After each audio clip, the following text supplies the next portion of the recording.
Madinah, Madinah, Madinatul Nabi, Madinah, Madinah. Tapi ketika disuruh menjelaskan tentang wanita dia paham betul. Kenapa? Karena cukup belajar An-Nisa. Surat yang menspesialkan tentang perempuan. Hari ini kita butuh pacaran. Hari ini kita butuh literasi yang ada dari barat. Kenapa? Karena antum jauh daripada Quran. Karena saya jauh daripada Quran. Saya tidak paham perempuan. Saya perlu bantuan orang-orang penelitian dari barat. Kenapa? Karena saya jauh daripada surat An-Nisa. Apa yang bunyinya surat An-Nisa? Ya ayyuhalladzina amanu taqullah. Ya ayyuhan nasu taqu rabbakum alladzi khalaqakum min nafsin wahidah wa khalaqa minha zawjaha wa batha minhuma rijalan katsiran wa nisaa wattaqullaha alladzi tasaaluna bihi wal arham innallaha kana 'alaykum raqiba. Ya ayyuhan nasu taqu rabbakum alladzi khalaqakum. Sesungguhnya hai sekalian manusia, bertakwalah kepada Allah sebab Rabbmu. Rabb itu adalah zat yang menciptakan antum, yang menentukan jodoh rezeki antum, ajal antum, yang kemudian akan mempertanyai tanggung jawab antum selama antum hidup di dunia, yang kemudian menentukan surga neraka antum. Itu Rabb, bukan sekedar Tuhan. Rabbmu yang telah menciptakan antum. Khalaqakum min nafsin wahidah, dari seorang diri. Wa khalaqa minha zawjaha, maka dari seorang diri itu diciptakan pasangan dari dia. Setiap ada satu orang maka memiliki satu pasangan. Tadi penelitian dari orang-orang barat, normalnya makhluk hidup perbandingan satu demi satu. 14 abad yang lalu saya jelaskan, perbandingan normal satu banding satu. Keren ya Quran kita, keren banget, ketinggalan. Sorry ya, kita jauh di depan.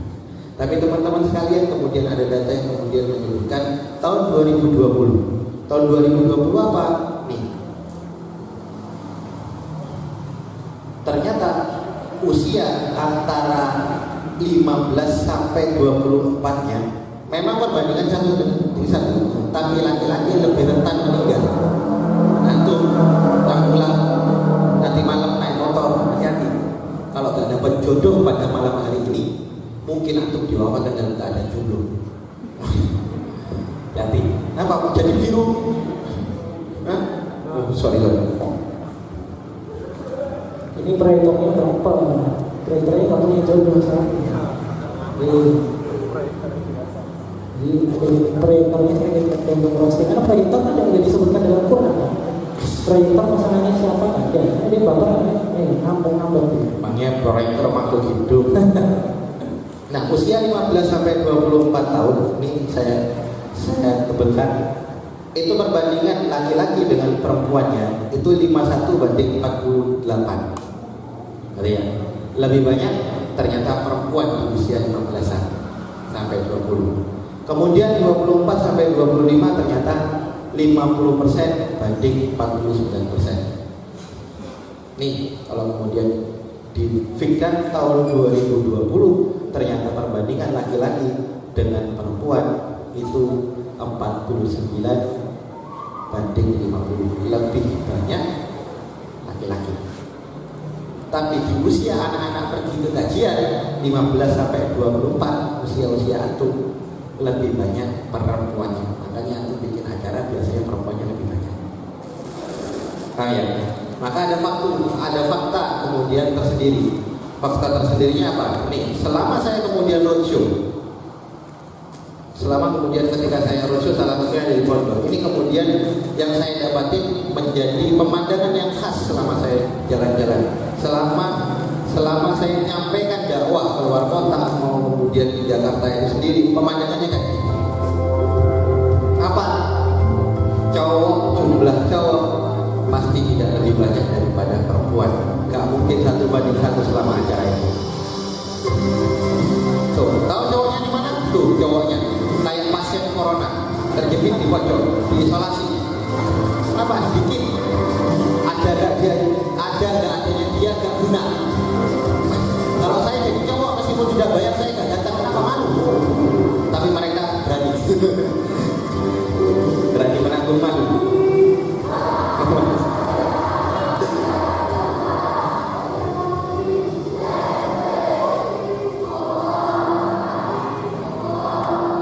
Ngeri sekali ya. Iya. Saya selama 2 tahun sharing teknik sederhana pun cowok itu paling Betul. cowok cewek itu sampai Betul. Karena kebetulan halusinasi itu ada pendaftaran, kita simpan datanya. Datanya berapa? Rata-rata ternyata minimal setiap kita pergi ke satu kota, jumlah laki-laki dan perempuan 1:8. Balik lagi ke sumber WA. 1:8 sampai 10-an lebih, sampai 15 sampai 12. 8 sampai 12 orang. Jumlah perempuan jauh lebih banyak. Kenapa? Karena perempuan lebih mudah diajak pergi kajian salah satunya. Cowok susah. Kenapa? Karena perempuan itu lebih cenderung mudah diajak kepada kebaikan, cowok enggak. Karena perempuan lebih senang dengerin orang lain, cowok gengsi, malu menghadap kajian. Seolah-olah dia sudah ngerti, padahal dia tak ngerti apa-apa. Itu cowok. 1:8. Maka apa korelasinya dengan ayat yang sebelumnya? Nih, apa kata Nabi Muhammad SAW kemudian menjelaskan, di antara tanda-tanda dekatnya hari kiamat adalah sedikitnya ilmu tentang agama. Ilmu semakin lama semakin berkurang. Kemudian apa? Merajalelanya kebodohan dan perzinahan. Bodoh dan perzinahan itu merajalela, seolah-olah menjadi style bagi kita, seolah-olah menjadi hiburan yang setiap hari kita tonton dan kita gak masalah. Dan kemudian apa? Sedikitnya kaum laki-laki dan banyaknya kaum perempuan. Berapa perbandingannya kata Nabi? Sehingga 50 orang wanita mendapatkan 1 orang laki-laki. Persaingan antum nanti 1:50. Udah siap? Kalau saya masih siap. dia mau mancing, Ada mau. Ini 1:50. 1:50. Artinya apa korelasinya? Artinya awal Allah menciptakan 1:1. Ketika segala sesuatu alamnya itu berubah, orang itu semakin cenderung terhadap perzinahan, maka hitung-hitungan itu akan merusak mizannya Allah, merusak takarannya Allah. Makanya tanda-tanda kiamat kan banyak. Tanda-tanda kiamat apa? Laki-laki berpakaian perempuan, perempuan berpakaian laki-laki. Kenapa? Merusak mizan. Siapa yang menetapkan mizan? Ar-Rahman, ayat ke-6. Allah yang menetapkan mizan. Coba baca Ar-Rahman. Sudah di awal. Ya, dari awal coba. Pakai suara siapa nih? Zamin. Muzaki. Muzaki nggak bisa, itu udah cacat Pak. Ya besok mulai. Ya, coba. أعوذ بالله من الشيطان الرجيم. Iya, betul.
1:1. Iya, itu penelitian. Tapi artinya dari kata kalimat Nabi Muhammad SAW, ujungnya manusia itu akan berzina, ujungnya manusia itu akan melakukan maksiat kepada Allah, sehingga apa? Mizannya Allah rusak, ujungnya jumlah laki-laki tidak lebih banyak daripada perempuan jauh lebih banyak daripada laki-laki. Dan ini sudah kemudian menjadi daripada hasil penelitian yang selanjutnya. Apa hasil penelitian? Yang perempuan warnanya biru, yang laki-laki kuning. Maka awalnya memang laki-laki lebih banyak daripada perempuan.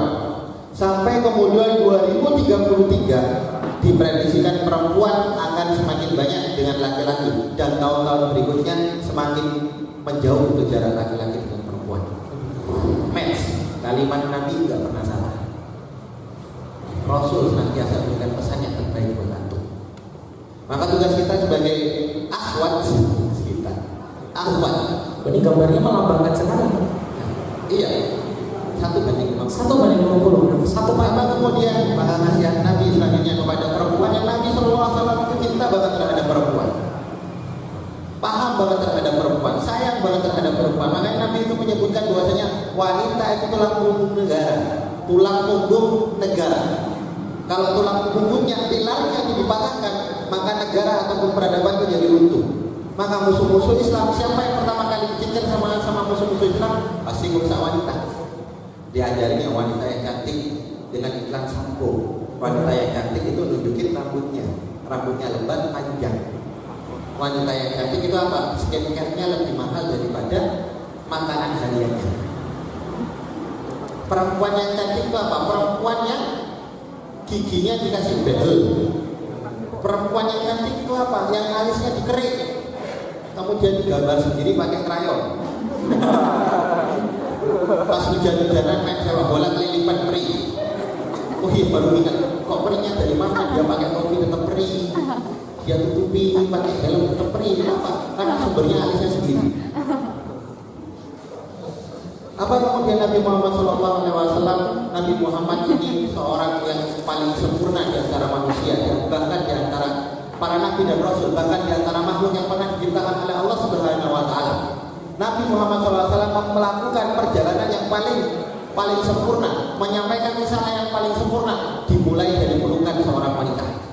Siapa? Ibunda Khadijah, dan diakhiri di atas pangkuan seorang wanita. Siapa? Aisyah. Artinya apa? Awal dan akhirat laki-laki itu tergantung baik buruknya wanita. Awal dan akhirnya sebuah perubahan besar tergantung daripada wanita. Awal dan akhirat, sukses dan tidaknya risalah dakwah Islam ini tergantung daripada wanita. Maka Nabi Muhammad SAW mengatakan, ad-dunya mata, wa khairul mata'in. Siapa? Dunia itu adalah persiapan biasa. Maka sebaik-baiknya persiapan itu siapa? Wanita soleh. Seorang istri yang soleh. Seorang istri di antara perempuan-perempuan yang banyak dia menyala, di antara perempuan-perempuan yang normal, ilmu agamanya pas-pasan, dia yang paling mencolok di antara itu. Maka kita sebagai akhwat, misalkan teman-teman mbak-mbak sebagai akhwat, kalau kita ingin mendapatkan sesuatu yang spesial dari Allah, dan kemudian Allah berikan seorang sebagaimana yang kita doakan, Rabbana hab lana min azwajina wa dzurriyyatina qurrata a'yun, dengan persaingan yang begitu banyak, maka berpikirlah secara berbeda dan lakukan yang tidak dilakukan oleh orang banyak. Pakai pemikiran yang berbeda untuk mendapatkan kemuliaan. Kenapa? Karena orang yang berpikir dengan pemikiran seorang solehan itu lebih sedikit daripada orang-orang yang berpikiran pakai pikiran sekuler dan liberal.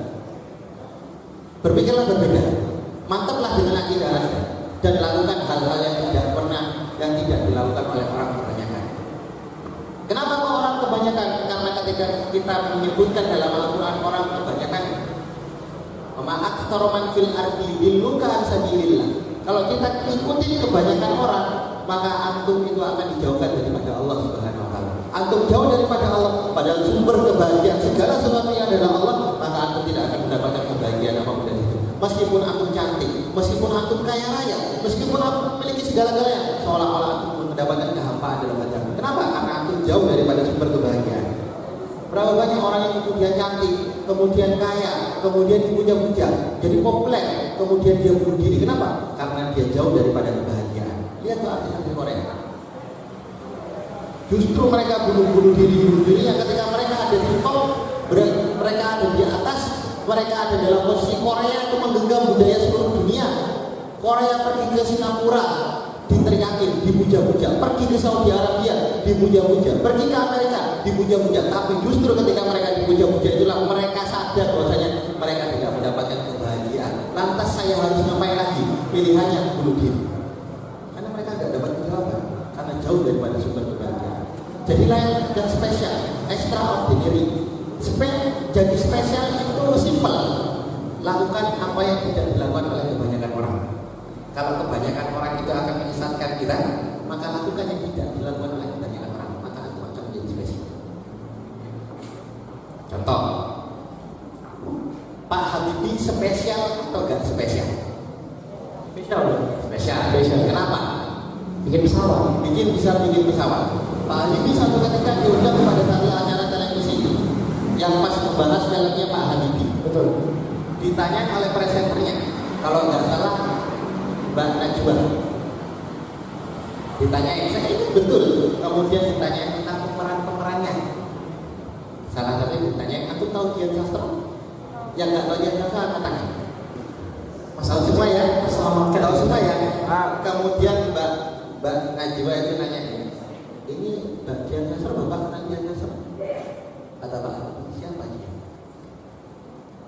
Nggak kenal ya? Nggak kenal. Bahwasanya karena dia ketika orang sibuk dan orang sibuk menonton televisi sehingga dia kenal Dian Sastro, dia dapat informasi tentang Dian Sastro. Pak Habibie tidak melakukan itu. Dia buka buku, dia dapatkan pengetahuan pesawat terbang di saat yang sama. Maka ketika tampil di hadapan masyarakat, dia berbeda dengan nilai yang berbeda. Kenapa? Karena hukumnya balik lagi, semakin sedikit, semakin langka sebuah barang itu, maka semakin tinggi nilainya. Jadilah spesial. Contoh yang lainnya ada yang namanya Ibnu Abbas. Ketika dia remaja, dia kemudian menjadi ulamanya para sahabat.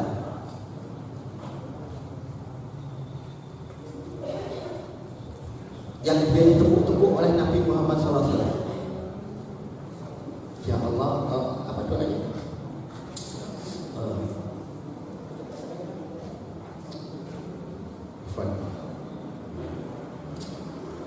Belum mana kasih itu. Katanya Facebook call gitu. Allahumma faqihu fiddin mu'aliman ta'wil. Ditepuk-tepuk dadanya oleh Nabi Muhammad SAW dalam usia 7 tahun kira-kira. Allahumma faqihu fiddin mu'aliman ta'wil. Maka Ibnu Abbas apa yang kemudian masuk dalam mindset Ibnu Abbas? Ibnu Abbas lari ke dalam kamarnya, dia kunci kamarnya. Dan kemudian hari-hari berikutnya teman-temannya merasa kehilangan Ibnu Abbas. Dia tanya, Ibnu Abbas main apa layangan? Mohon maaf, waktu bermain saya sudah habis. Ibnu Abbas Mabario. Ibnu Abbas Mabario. Mohon maaf, kuota saya sudah habis. Ibnu Abbas bersalah, yuk. Mohon maaf, saya tidak ada waktu itu.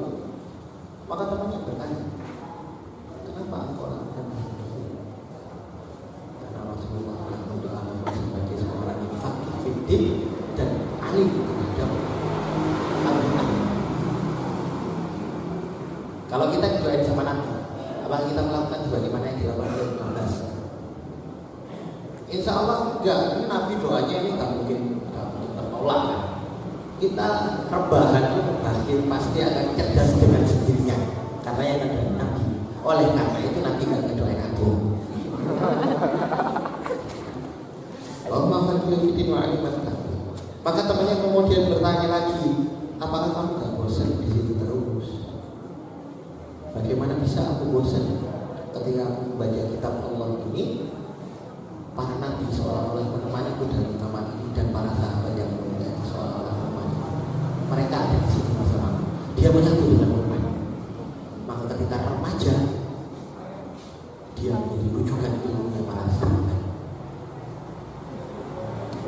Kenapa? Karena ketika yang lainnya bermain bola, dia tidak bermain bola. Dia mau jadi spesial, lakukan apa yang tidak dilakukan oleh orang banyak. Simpel. Contoh, Allah, bukankah Allah mengajarkan kita dalam ibadah-ibadah sunnah dan ibadah-ibadah yang diwajibkan oleh Allah untuk kita?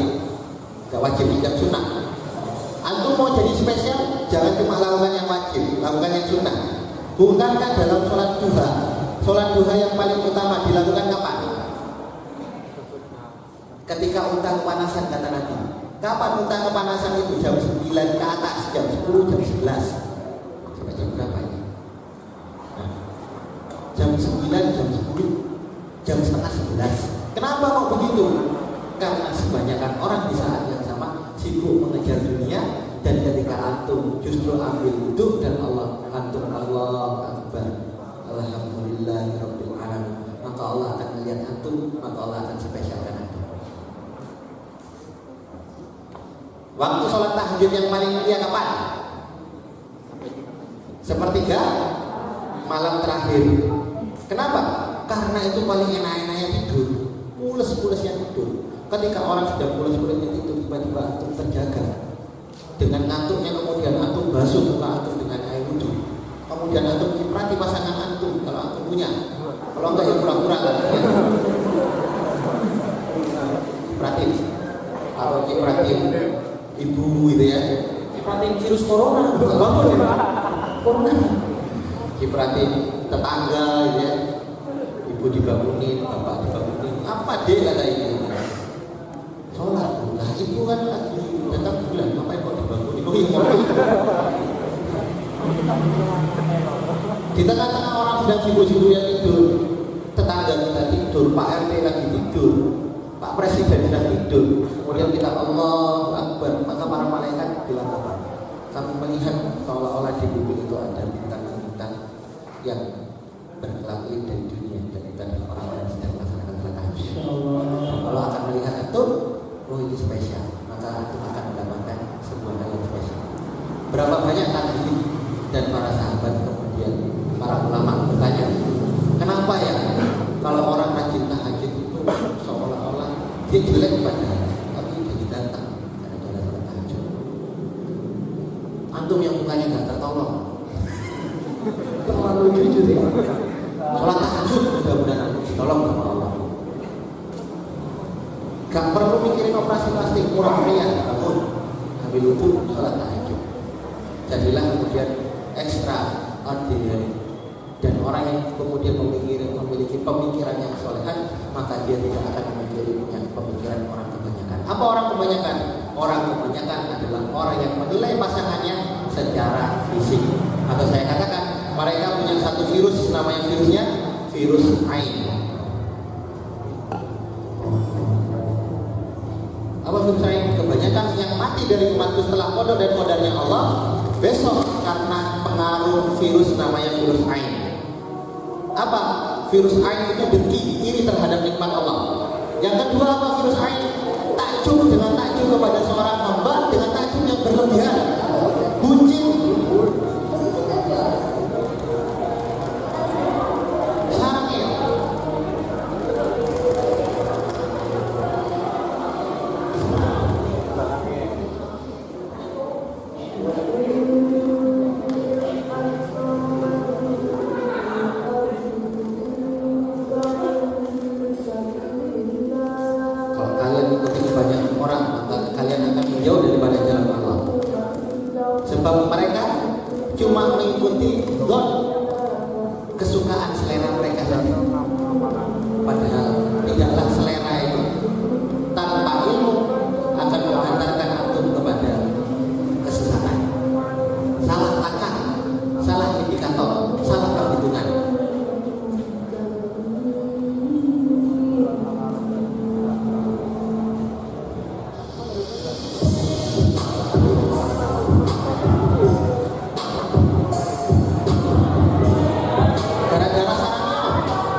muslimah.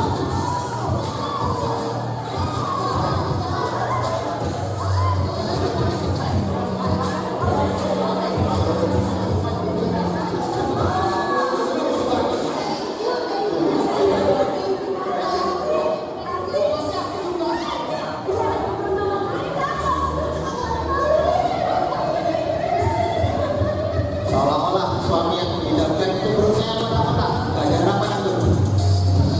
Makin banyak perempuan yang tidak ada penambatan, kemudian apa ya? Asyhadu alla ilaha illallah.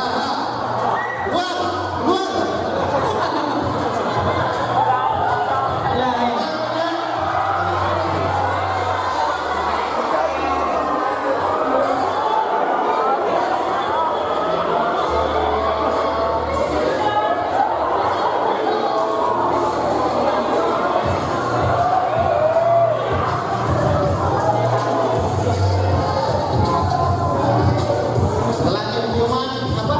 Aduh. Dan kita teriak-teriak, indikator kita sudah berubah.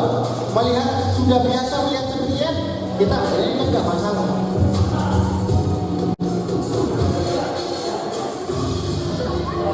Kita nggak keberatan lagi. Sehingga apa? Teraplikasikan di Indonesia. Dunia mana dikembangkan dengan keadaan kedua siswa yang waktunya membuat pelajar bersama dengan anak saudara. Video berdurasi 1 menit 25 detik dan kemudian 31 detik itu ini berada di atas masyarakat melalui aplikasi percakapan. Dalam 2 video berdurasi 1 menit 25 detik dan 2 menit 30 detik ini terlihat dua orang yang melakukan hubungan layaknya suami istri.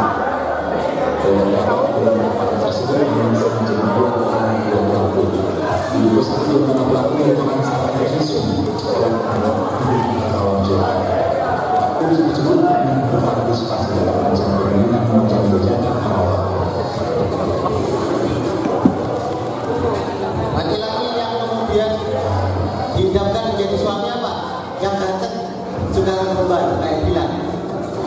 Kemudian di permukaan besar-besaran, di wafer ada foto dia, di lampu merah ada foto dia. Sehingga apa? Jadilah bucin. Orang menganggap bahwasanya suami dia kayak gini. Di sini dia iklan sirup, Pak. Iklan sirup sama biskuit itu kalau enggak. Terus nangis muslimah.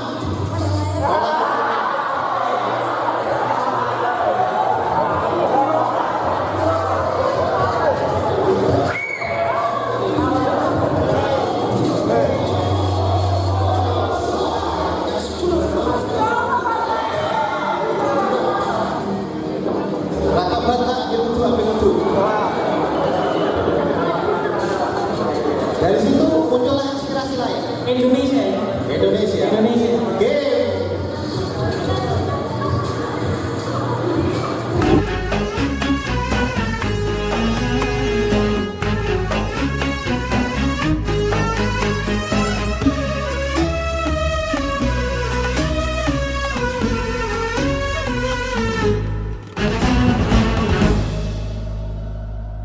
رقت عيناي شوقا ولطيبة ذرفت عشقا فأتيت إلى حبيبي فاهدأ يا قلبي.